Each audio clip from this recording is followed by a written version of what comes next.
The Boy Who Lost His Face by Louis Sachar, 29. Larry Clarksdale's number wasn't listed in the phone book, but David was able to get it from information. "What happened to you?" Larry asked after his sister called him to the phone. "Where did you go?" "You didn't hear about it?" asked David. "No, what? The curse struck." "What happened?" Larry asked sarcastically. "Did you step on a flower?" He was obviously still a little mad from this morning. David was glad that at least the whole school hadn't heard about his pants falling down, or maybe everyone heard about it except Larry. "It struck," he said simply. "I can't tell you how, but it was definitely the curse. I had to leave school." He paused for effect. "I went back to Mrs. Bayfield's house." He thought he heard Larry gasp. He told Larry what Mrs. Bayfield had said, then what happened when he tried to steal the cane. "Why?" Larry asked when he was through. "What do you mean, why?" asked David. "You don't really believe in that stuff, do you?" asked Larry. "Curses? Witches?" "If you knew what happened today, you'd believe," said David. "Besides, you're the one who talked about boomerang curses.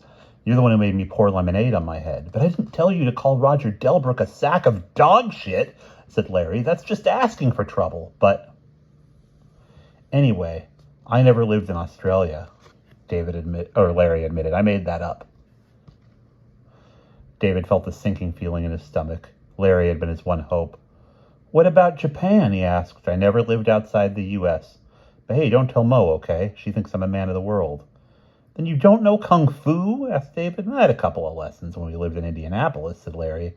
"You said you had a black belt." "I do. Goes with my gray slacks." "Oh, great," said David. "I was hoping you'd help me tomorrow. I'll fight Roger. I have to do that, but I was hoping you'd keep his friends away in case they tried anything."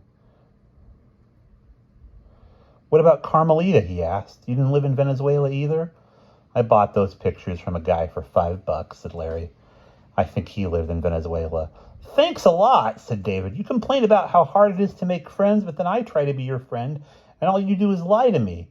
Then when I really need you, you let me down. Some friend." "Me?" asked Larry. "You're the one who didn't call up Tori when you said you would. And then you called Mo a dog. Man, you're lucky you didn't go back to school today. She was ready to kill you. And then the only reason you call me up isn't to apologize because you want my help? No way. I'm not going to fight your battles for you. You got yourself into this, not me. I mean, now who's trying to get a free ride?" "Forget it," snapped David. "I should have known better than to ask you to help a friend." "Friend? You're not a friend. You're a leech. No wonder Scott hates you."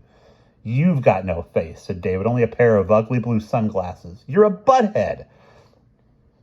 David heard Larry slam down the phone. "And you're a dipshit," he said into the dead air. He walked down the hall. The door to Ricky's room was open.